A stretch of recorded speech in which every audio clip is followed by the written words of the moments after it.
I've stopped listening to the radio years ago, and in every state, every urban, quote-unquote urban radio station was playing the same song in the same rotation every hour. Now, I'm not gonna, keep talking about them. I'm just gonna do what I do with my stations. You are now listening to the BV Mobile Apps Podcast. The show is designed to help you grow your mobile app audience and get advice from experts in your industry. Now, here's your host, Sean Garvey. Welcome to another great episode of the BV Mobile Apps Podcast with yours truly, the architect, Sean Garvey.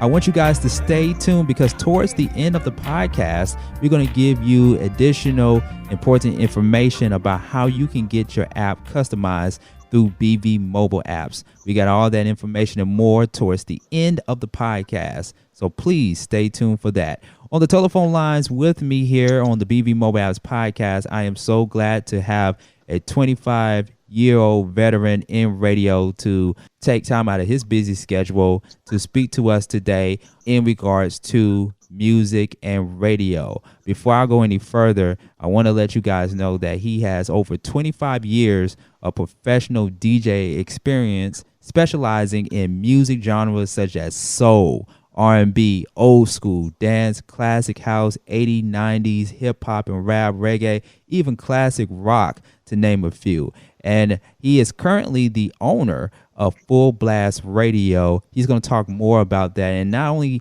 he's the owner of Full Blast Radio, but he's also the program director for Full Blast Radio. He also DJ and he does a radio show. He's a radio host as well for Full Blast Radio. So I am glad to have this gentleman on the telephone line to talk about the process of getting your music aired on internet radio. Joining with me on BV Mobile Apps Podcast is DJ Tiger. Good day, DJ Tiger. How are you doing? Oh, so I'm doing very good. Thank you very much, man. How are you? I'm doing great, and I'm so glad that you took time out of your busy schedule to speak to us today about music and radio, the process of getting music aired on internet radio. And internet radio has become such a big entity over the years, and we get a lot of artists that send emails and even DM us to get their music played and heard on internet radio like yours. So we're going to get into that in just a few moments. 25 years of professional DJ experience. How did you, as a professional DJ, how did you get into the business to become a professional DJ? Oh, wow. I mean, I got to take it back to, I would say 86. I started DJing, just messing around. I took apart my father's old turntables and was just playing around with them. This is when I was like 16. And just from there, I just started doing house parties. I started buying records. And then before you know it, people would just ask me to do parties every week. Went to college, DJ'd on a radio station in college at Winston-Salem State. And once I came back home, about probably 1990, 91, it just kind of took off from there. And eventually it just, from there, I mean, it was a while, obviously, but, within the next 19, 20 years, I mean, here we are right now with Full Blast Radio. Full Blast Radio. And here we are today, especially in the times that we're in now with digital media and digital radio taking off than ever before. And you specialize in music genres, soul, R&B, old school, dance, like I mentioned a few moments ago. Why a plethora of different genres as opposed to just staying in one particular lane? You have DJs that are out there that just stick with one particular genre, but why a variety of genre music? I guess with me, I grew up like listening to, the Marvin Gaye and, everything Earth, Wind and Fire my parents listened to. And, I caught on from that. And then when hip hop started, it's like I grew with it as it started. But I don't know. I just caught on to, any music that's good from my genre. I love mixing it. I was never the type to be just, stuck in one lane. Right. I used to see maybe over the past few years, promoters would hire like 4 different DJs That just bothered my mind. Like, I'm used to DJing for 5-6 hours straight with no problem. And they would hire these DJs to do like a half-hour set. He would play the Spanish, one guy would play the house, one guy would play the hip hop, and it just, I don't know. With me, I felt that I can play anything as long as you can keep the crowd, motivated. That's good to hear, and it's so great that you've been doing it for 25 years and you still remain relevant to this very day. There are some people that would get into the business just to see how it turns out, and they don't even get to that 25-year mark. They may just do it just to be doing it, or because somebody else is doing it and they see, oh, that's easy, I could get into that. But with you, it's that tenacity and that consistency keeps you relevant to where now you're the owner of Full Blast Radio and the program director, DJ, and radio host. So you wear a lot of hats in this particular profession.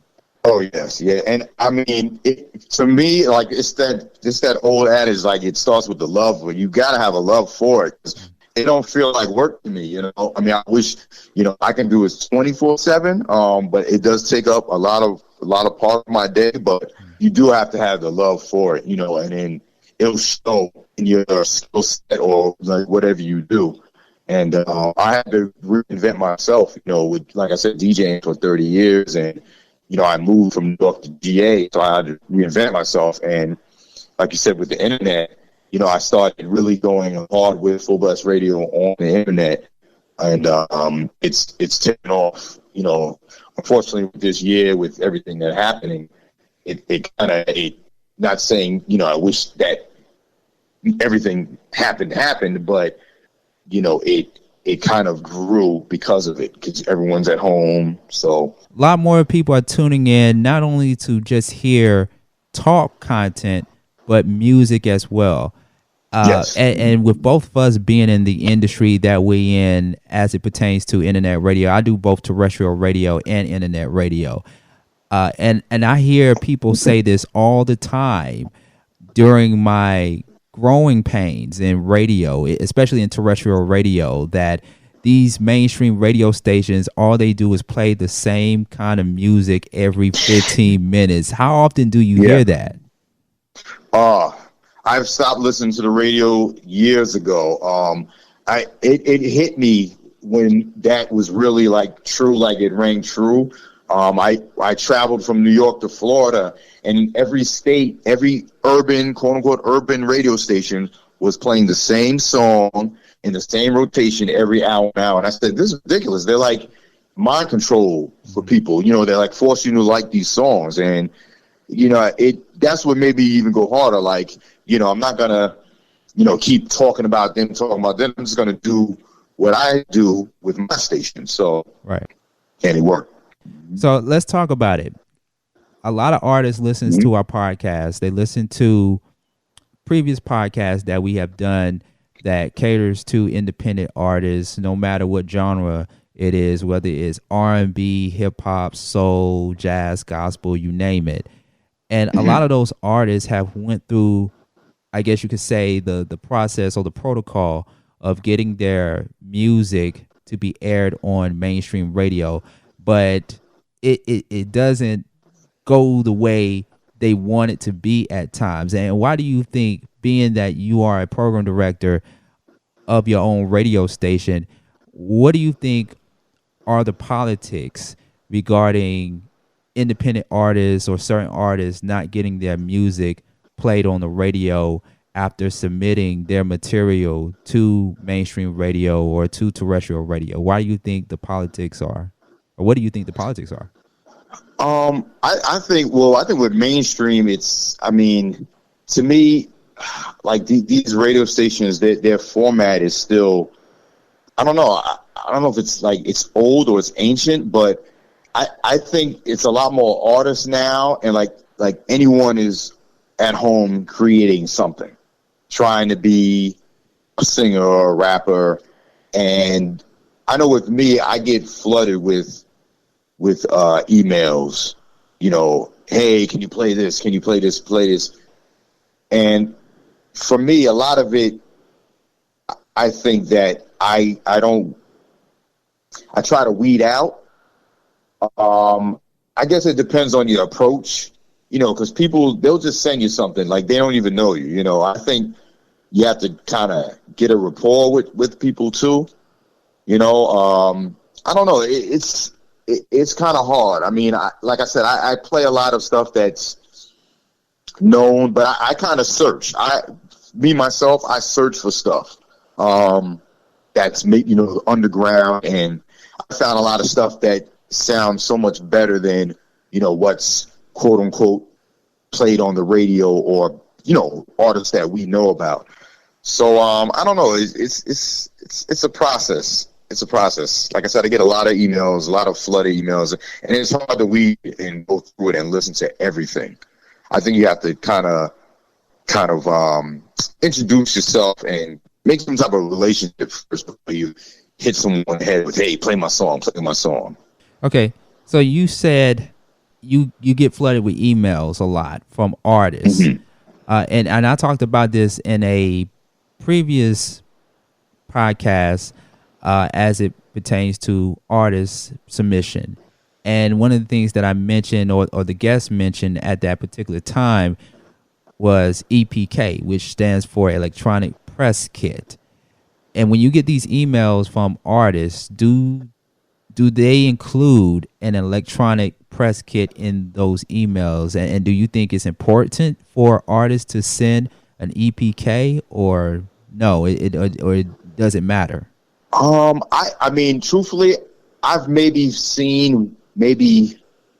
can maybe count on one hand. I've seen like a professional press kit, but mostly it's just been, an attachment. And a lot of them, let me correct myself, it would maybe be the artists themselves, but they use these record pools that do these song submissions, so they blast it out and they send them they'll get a list of like all DJs, and they'll send it out, and right. they'll flood it, I get them every day.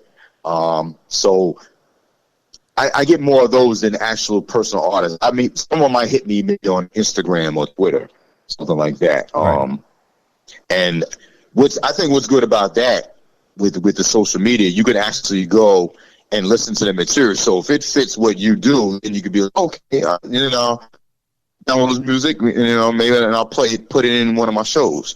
So I think that helps out too. You can actually go to the artist page and listen and get a kind of quick bio of them as well. Now, you mentioned just a few moments ago that you, as a program director for your own internet station, Full Blast Radio, you tend to go out and you search for the artists as opposed to the artists come to you, even though they still do that. And what platforms and or sources do you go to find these artists? I would I look at different sites like Ambrosia for Heads. They're a real good underground hip hop site. I would use IG, and then like people that I'm kind of connected with. Usually I'll get ideas from people that listen to things that I know that I would like. And if I didn't hear them before, then I'll check them out like that. So I would get different ideas from actually like other people I know, just friends that listen to music that maybe I haven't heard before. Mm-hmm. So I would go that route too. There's just a lot of different ways you can you use the internet to search for different things.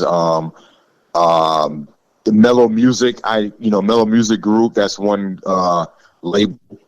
I know that like their artists like Sky Zoo and Sean P. So I know that what kind of artists they deal with. So I would go to their page, and if someone I haven't heard before, I would, check their music out. Then I would, hit them up, say, hey, can you send some promotional music over, and take it from there. We have on the telephone lines right here on the BV Mobile Apps podcast a 25-year professional DJ, DJ Tiger, talking to us about the process of getting your music aired on internet radio station. And this is the architect Sean Garvey on the BV Mobile Apps podcast, in case you are a new listener to the podcast. Back to artist music submission. Years ago, before digital, all things considered digital, went to the next level, the artists would come to us as radio professionals. They would come to us and say, hey, here's my CD, play it on the radio. If you can, you're going to love it. You're going to like it. And nowadays, we go out and we search, like you said just a few moments ago, we go and we search the music on this particular site, and we will go on their IG, on their social media, and listen to their material and determine whether it's appropriate for radio airplay or not. And so my question to you is, what is the difference between collecting music from artists via online and on the internet versus getting the CD put into your hands by an artist? And do you think the process now of collecting music from artists, do you think it's much easier and much better than the old days where the artist would come up to you and give you the CD? I think, there's a convenience to it. I think, with the, like you said, with social media and us being able to actually go find the music, because I remember when I DJ'd college radio in New York, Stony Brook. We were at a college, and our genre we played was underground hip hop and old school. Nothing that was played on these urban stations, all the turn up music, any of that. We catered to what they didn't play. So a lot of people would send their music up there, but it would be up to us to listen to it first before you air it, because a lot of times we had certain people that were running the station and they would just play it, and it would be the complete opposite of what we were doing. So I think if you're going out to look for it, you already have it in your mind what you're looking for. So when you find it, okay, I can use this, I can put this into my show. Rather than before, you get the CDs, it would still be up to you to listen to it. But, usually they're coming up to the radio station, giving you the CD, handing it to you. Hey, can you play this? And, but I think it's just more of a convenience with us to actually go find the music. And as being a DJ, I'm playing stuff within certain sets, so I'm looking for that particular, music from, if it's a Wu-Tang or, DJ Premier, whatever genre, whatever I'm doing in that show. So it depends on what you're doing, how you're putting it into your show. Right. Now, the process of getting music to be aired on internet radio, how hard or how easy is it to get an artist's music to be played on internet radio? Oh, it's very easy. I mean, I've had a good friend of mine, for example, DJ Goomba. He's Keith Murray's DJ. Mm-hmm. Whenever Keith Murray does something, he'll email it to me, send it right to me. I load it right on my laptop, and if I DJ that day, it gets played like instantaneous. It's very easy. It's very easy. Okay, so let's talk about the actual protocol of getting the music to be aired on internet radio. And we talked a little bit about it a few minutes ago. And so when artists are sending you music, or when you go find the songs from a particular resource, the most important things that have to be there is the name of the artist and the name of the song. And I've seen numerous times, DJ Tiger, I've seen numerous times where I would get a song from an independent artist. It doesn't have no name, and it doesn't have the actual name of that particular track. And I know you came across that in your line of profession. And so Why is it Very important for frustrating. artists to actually identify the track that they're sending to you? Why is that very important for every artist to know? I mean, I think it's important because it shows that you care. You know, if you send it over, you rip your CD and you send it over, and it says track 1, 2, 3, 4, and I have to go and search for your album and then name the song to put it. You know, you're gonna lose the DJ. You're gonna lose the person that's you want them to play your music. So to me, you have to show that some type of initiative for your own craft. A lot of I wouldn't say today. I think a lot of artists, because I've done like open mic shows, and a lot of artists they're it's like they don't want to put in the work, but they want to reap the benefits. And it's like you have to show some type of initiative for your craft if you're really serious about it. And, and nowadays, there's a billion rappers, and it's so quick to create something. They send it to you, they put it out. But if you don't show some type of initiative or that you're serious about it, I mean, something simple as putting your name in the name of the song, it's kind of like, am I going to take you serious to play the song? And you never know who is looking for your material and what hands you putting your material into. Somebody big, somebody established may want to work with you or collaborate with you. They like the song, they like the melody, they like the harmony and everything that comes along with that particular song, but they don't know who you are. They don't know who you are, where this song came from. And I had trouble with that even in my earlier years in radio. There's been plenty of songs that I really, really did like, and I did play them on the air, but I was playing unknown tracks from an unknown artist. And some people would call in or they would email me and say, who's the name of that artist that you just played? Or what's the name of that song that you just played? And I would be like, I don't know. I have no idea. Yeah. So that's very, very important now. So now, along with that, some artists do submit music that are more than 4 minutes and some change or 3 minutes and some change. And there are some songs that are like anywhere between 7 minutes long to 10 minutes long. Is that allowed on internet radio? I mean, I'm sure it's allowed. I mean, I can't say I wouldn't play a song that's 7 minutes long. I mean, I think it's maybe rare. I mean, when you said that, instantly Wu-Tang Triumph popped in my head, and that song, I think it's almost 7 minutes long. But the song is such a classic, like you're gonna play it. With new artists, to make a song 7 minutes long, it has to be something special. I mean, it's got to really grab you. I can't see an artist doing a one song for 7 minutes. I don't. I think that's rare. Unless it's let me correct myself. Unless it's maybe a club track. I know they do a lot of remixes and they do club tracks, and they'll do an extended club track that may be 7-8 minutes long. But the beat's playing a while before the singing or the rapping comes in. So that would be something different. But something on a regular basis, I wouldn't play a 10-minute song.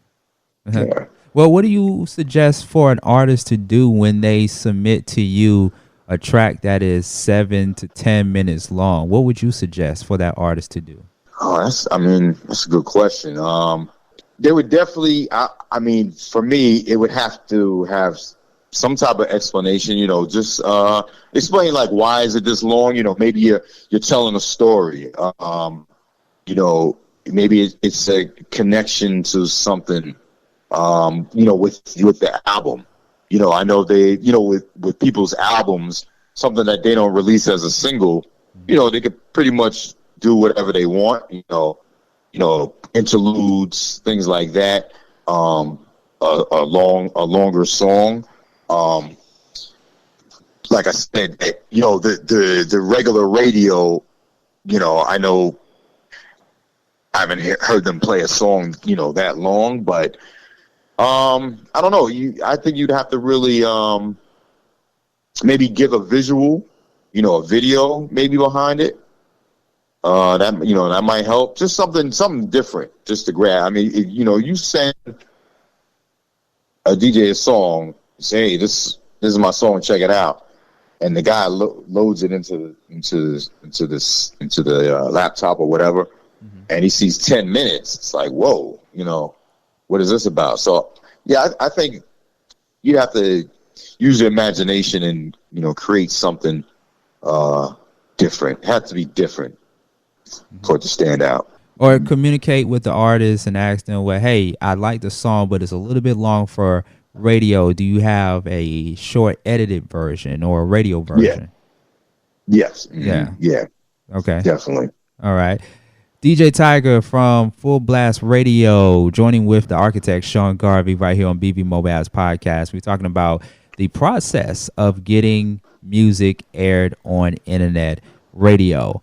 Now let's talk about profanity in music. Of course, it's obvious that terrestrial radio will not and probably will never ever play any songs that has any type of profanity in it.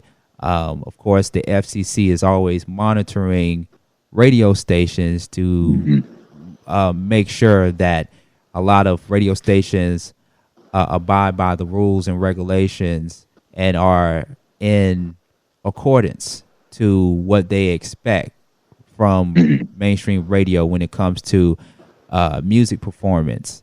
And there have been times where some radio stations have slipped up and had a song play a word that is considered a profanity word or a cuss word.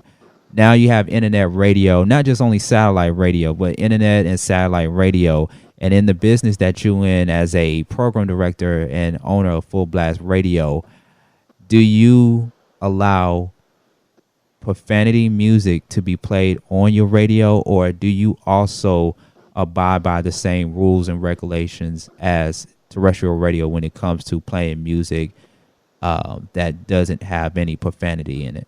No, it's mostly uncensored. But for now, like my app, I have streaming hip hop and then I have R&B. So the R&B, you won't hear it. Most of it, all of it is classic R&B, old school R&B. The hip hop it's usually uncensored. There's been times where I would, if I'm doing a live show on YouTube per se, and sometimes I would try to mute them out just because YouTube is real funny, and they've been doing a lot of things lately with their program, their algorithm. But for the most part, my music it's uncensored. I don't play nothing, over the top, like, triple X explicit, anything like that. But for the most part, it's uncensored. Now, with it being uncensored, and clearly you reach a certain audience that look for that kind of music. But with it being internet radio, everyone has access to internet radio, especially kids that are under the age of 18 or under the age of 16, and they have access to your platform and they hear these songs that have profanity in it. What do you say to that? Is there like a disclaimer that is issued on internet radio that states that the material is only for mature audiences only, or what are the ramifications behind that? Well, my app, if you go to the the Google Store or Apple, it shows it's 18 plus, 18 and over. So, they know. So that discretion is right there before it's downloaded. And also, YouTube has it also. If you're about to broadcast, they have a section where it says, if it's for kids, you check it. If it's not for kids, you check it. So it knows what, it knows the broadcast, what you're broadcasting, that you're broadcasting over the age of 18. Right. Right. Because I know there's artists that are parents out there too, and they're very mindful and careful of what they want their children to hear. You have artists that are using all types of profanity words to get their point across in their Yeah. songs, but they also have a 9-year-old kid or a 10-year-old kid, and they might one day go to their to your platform and listen to mommy and daddy rapping, and they may come to you and be like, "Hey, what is this that you said on the radio? Oh, you wasn't supposed to hear that." But it's good. Yeah, But yeah. but it's good that you have that rating system on your app, and it's just letting artists know that certain audiences cannot listen to your material because of Mhm. certain words that are mentioned in a song. So that's very paramount as well. Oh, definitely, definitely. And I find with like my genre, the music I'm playing, the 80s and 90s. I mean, if it's the hardcore hip hop, obviously there's cursing, but there's a lot of songs I play that have rare curses or mild. This is just me compared to the new music that's out that I hear, because I've done Sweet 16s in the past or parties, and I had to literally go find a clean version for every one of these songs, because these young kids are cursing in every other sentence. I mean, it's to me, it's like over the top.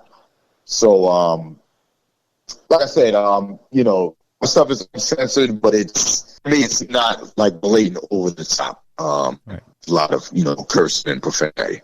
And that's good to know moving forward, so that way kids can be aware, grown-ups can be aware, and everyone is on the same page when it comes to internet radio listening.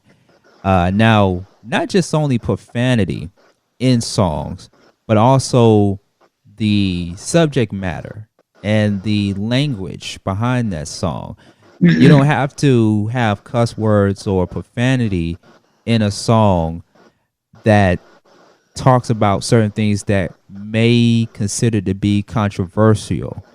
And so as a program director for your company, for your internet radio station, how do you manage what kind of songs get played over the air as it pertains to what is mentioned in that particular song? So like, for example, there's a song that an independent artist may submit to you, and it's talking about drug use, not in much of a way where it's not telling people to stop using drugs, but it's more of a glorification, a celebration of a celebration of using drugs, or a glorification of using violence in your records or in your songs to get whatever point you're trying to get across. How do you manage that as a program director for your internet radio station? Those over the top songs, I don't really play. Like there's songs that's in my genre that I might have played once, and I'm like, I'm not gonna really play this. I might play the sample of it, and then I'll but I won't play the actual song. There are certain songs that deal with men and women, and the things of that nature. When it's like I said, when it's the over the top, if the song is specifically geared towards that, no, I don't play it. A lot of drug use songs nowadays are glorified. Like you said, there's not a message in it. It's about doing it, celebrating it, and I see a lot of these kids, dying because of it. And to me, I'm not gonna say all the music it's the artist's fault contributing to it, but when you get these kids that are listening to it, these not grown adults making their own decisions. When these kids are listening to it, and their mind's not fully developed, no right from wrong, and one thing leads to another. So it does fall. I think it does fall on the responsibility of radio stations that know that if stuff is easily accessible, to kids, you shouldn't be playing that music that's glorifying it, because there's enough problems out there that's glorifying that you shouldn't add on to it. Now, when artists submit music to you and you listen to them, the important thing as a program director, I also consider you as a music director as well. But as a program director, when you screen the material and you determine which ones get played on the air and which ones do not get played on the air, the ones that you don't play on the air, do you respond back to the artists and tell them, hey, we can't play your music on this particular radio station because of X, Y, and Z, because of these reasons? Do you have a conversation with that artist, or do you not reply back or say anything? Do you not say anything to that particular artist? If they're reaching out, I take it like this. Like if I'm an artist and I'm doing a certain type of music, if I'm sending it to a station that's playing gospel, right? And if I don't do the research and I send them, hip hop or some party music, to me, it's like, I think you should know where you're sending it to. If you're making that party turn up music, don't send it to a station that's playing old school and R&B, and because more likely it's not going to get played. To me, I would tell artists to, like I said, don't just send it to anyone, and then you're going to be like, oh, how come they didn't play it? Well, maybe they don't play that type of music, and that's the vice versa. If you're making the so-called, the underground, the boom bap, the 90s hip hop, type music, if you're sending them to radio stations that are playing the other music, they're not going to play it. To me, I think it's just all about just being smart and, doing your research, market yourself the right way. And I think, you'll get answers and not no replies, or, I can say I haven't replied to every email I've got, it's been a lot. It's been, too many. And B, a lot of it has been the genre that I don't play. So I know it's just email blasts. Mm-hmm. People are not doing research. They're just sending out thinking someone's just going to play it just because they send it. And, more than likely that's just not the case. I have a two-part question for you. Whose responsibility is it when it comes to marketing their music on a particular radio station? Is it the radio station's responsibility, or is it the artist's responsibility? And if it's the artist's responsibility, how can they market their material to let their followers know that their song is being played on this particular internet radio station? I think it is two-part. First, the artist should be taking it serious and market their music, whether, with the internet, before it was flyers, and like I said, the CDs. Now, if you can't, if you don't know how to use a Photoshop program, I would, find someone that knows how to do it. I know there's sites that, like Fiverr, you pay $5, or, a small amount. They can create a flyer for you, your picture and the name of the song and your website. I know me myself, I learned everything myself. I like to be hands-on, so I learned how to use Photoshop. I learned how to create my own cards, business cards, my own flyers. I kept everything in-house. It made it cheaper. So I learned how to market myself by learning how to do things myself. I learned how to use Photoshop. I learned how to use a print press where I print my own shirts with my Full Blast logo on it. Mm-hmm. And now people are buying shirts from me. So I think artists should learn how to do more things other than the music to help them move the music along. And then if you get that connection with the radio station and they like it and they're playing in rotation, and then then it's up to you to keep that relationship with the radio station or the DJ. Another song, or you build a rapport, and hey, I'll promote the station for you.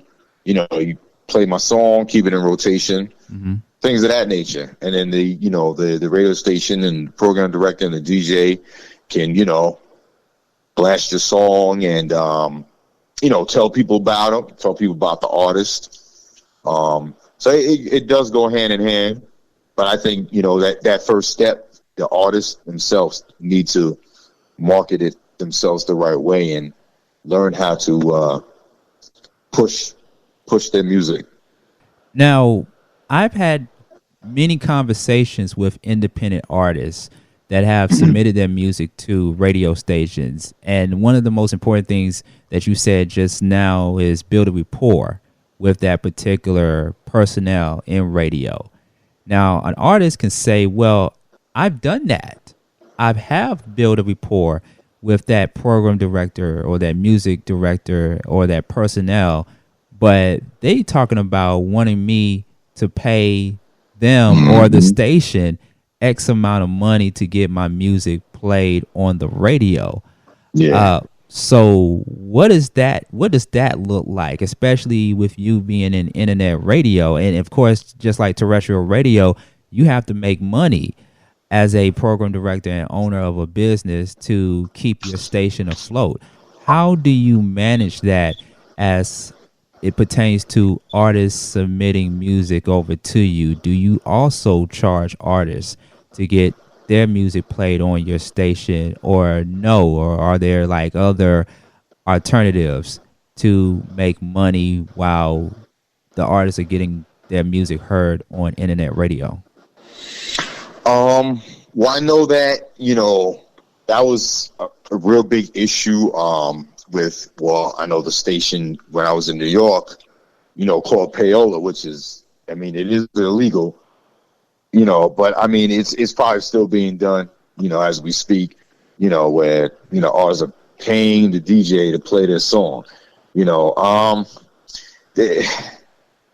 there is something fundamentally not right with that, because the music could be trash, and as long as the DJ is getting money, he's gonna play it. And it's like you're not playing it because the song is good. You're only playing it because you're getting money for it. You said earlier about, like you said, there's artists that have promoted it and pushed their music to the with the program director, built up rapport, but the radio station isn't playing their music unless they get money. Right? Yeah. To me, it's kind of not right for them to do that. But I mean, radio stations now on the radio, they have advertisers that are paying them, with commercials and things like that. Or sponsors.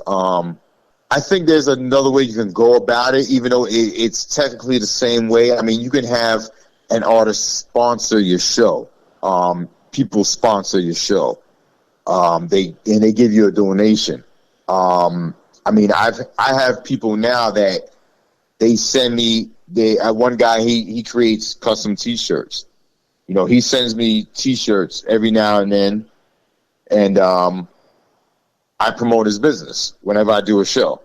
Hey, check out his name Casbah. Check Casbah out. His T-shirts. This is his website. But it's not me like calling him. Hey man, when you gonna send me on a T-shirt so I can promote you? No, it's like he built a rapport with me. So it's like a natural thing. It just goes hand in hand. Right. It just depends on the relationship I think you have with people. First, you have to really build that first. I think it's real important. Let's switch gears for one moment and talk about what other things that artists request when they submit music to your station or just to any internet radio station in general. And that other request is radio interviews. They want to interview. They not only want to get that music heard, but they also want to be in the studio, or they also want to call in and they want that interview. Can internet radio stations make that happen? And what is the protocol for artists that want to be interviewed on an internet radio platform and not just only get their music heard on that particular platform? I've done an interview with artists, independent artists. Talked about his album release. It's just to me, it's the same concept. Reach out, build a rapport. I think one thing is important. You can say, you can, bring up the fact, hey, I have, these X amount of followers. It'll bring more traffic to your station, to your site. There's a give and take, I think, between artists and the DJ or the station. I've done that a few times. I've interviewed PMD from EPMD,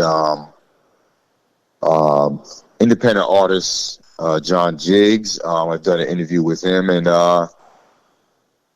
I know them already, so that's what it made it easier. I guess if it's someone brand new, it's just all about just building that relationship first, I think. And if everything clicks, the music is what you're playing, and what he's feeling, the vibe, everything. You just take it from there. Right. And throughout the entire podcast, you mentioned about building rapport, which is very important. I 100% agree. But how do you build a rapport with that person in radio? Do you just go to that radio station and say, hey, my name is Bobby, I'm an artist? Do you send them an email? Do you send them a DM? What is it that you have to do to build a rapport with them without them giving you the industry talk or brushing you off? You said as far as the radio stations, like terrestrial radio? Just internet radio stations. We want to focus on internet radio. Oh, internet radio. Okay. I've found more internet radio stations have conversated. Even if it didn't go further or not. I found that they do. Someone for the most part do. Reach back, contact with them. I think you kind of have to just keep contacting them, try to, stay in touch. I would say that they do. So basically be persistent. Be persistent. Yes. And be very active. Be proactive and not reactive. Yes, exactly. Yes. A lot of people wait. They wait for it. You have to keep going at it. Yeah, if you love it, and if you in your head, if you're like, hey, I know I'm gonna do something with this. I know people are gonna love this. You have to. You have to just keep going, because there's a million other artists that are trying to do the same thing. But if you can stand out amongst them, a million, then it's, the sky's the limit. Now, DJ Tiger, we only have a few minutes left within the podcast, and I really am being informed by this conversation that we're having, and I know a lot of our artists are being informed also. How would an artist know that their music has been reported by the three recording agencies, BMI, ASCAP, and CSAC? How do they know that their music is being reported by the number of spins? Well, they just definitely register. Definitely go on their websites. Register their works. Keep a catalog. Everything should be.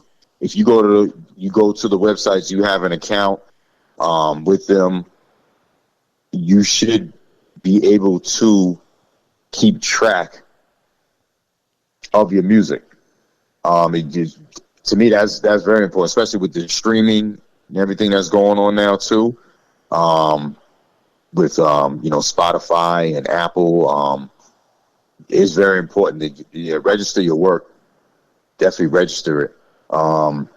We back in the day we used to do the poor man's copyright where you mail the CD to yourself. I remember that. So yep. if anything happens, yeah.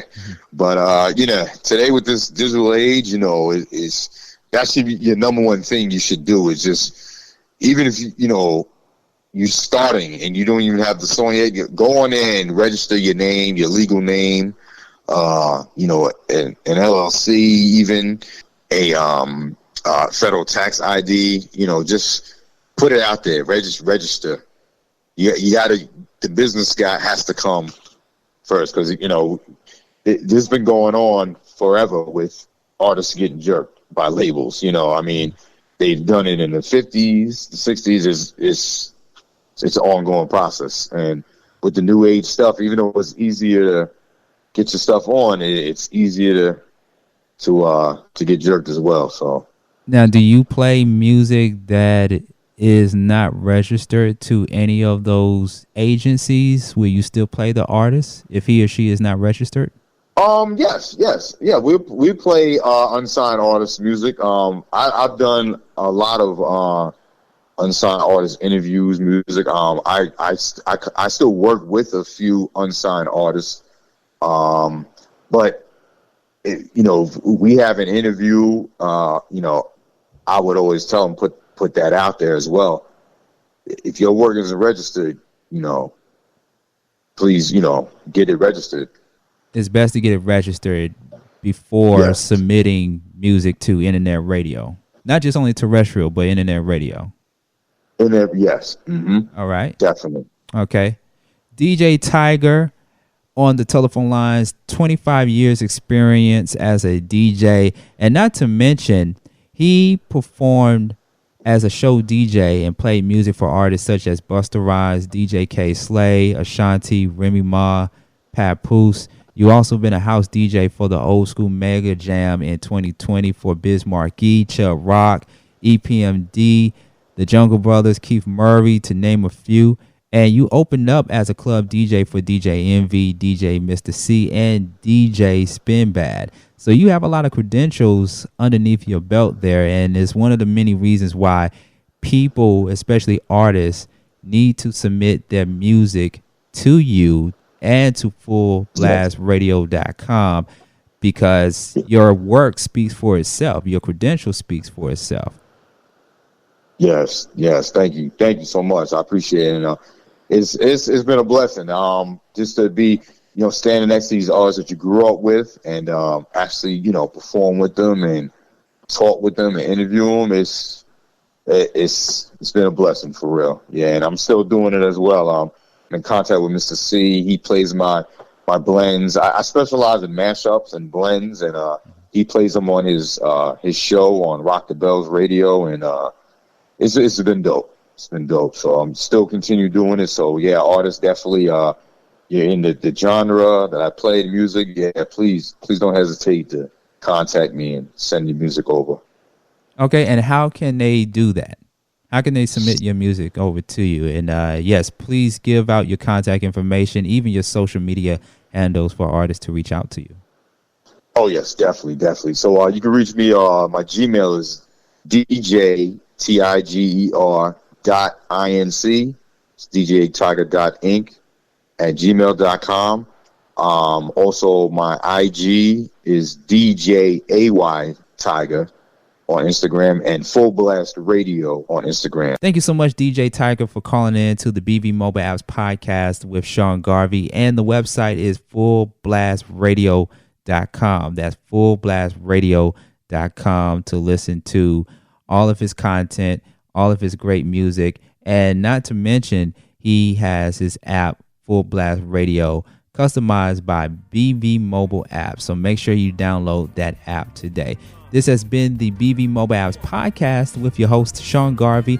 Make sure you follow me on all your social media at Sean Garvey on Facebook, Sean Garvey ATL on Twitter and on Instagram. And don't forget, ladies and gentlemen, if you want your app customized by the professionals at BV Mobile Apps, All you have to do is go online to bvmobileapps.com to get your app customized today, and you can have your own app just like Full Blast Radio. Go to bvmobileapps.com. That's bvmobileapps.com. And don't forget to send us an email and let us know what you think about the podcast. Send us an email to podcast@bvmobileapps.com. That's podcast@bvmobileapps.com. Until the next time, ladies and gentlemen, this has been another great edition of the BV Mobile Apps Podcast as we talked about the process of getting music aired on the internet radio station. We talked about building a rapport with a radio professional. We also talked about how to submit your material and how your material should be submitted. Thank you for tuning in. This is Sean Garvey, the architect, and I am signing off. Take care and have a great day. It's a new year. It's a new day. We're starting it over. Starting the day. Thank you for listening to the BV Mobile Apps Podcast with your host, Sean Garvey. For more information about BV Mobile Apps, visit the website, bvmobileapps.com.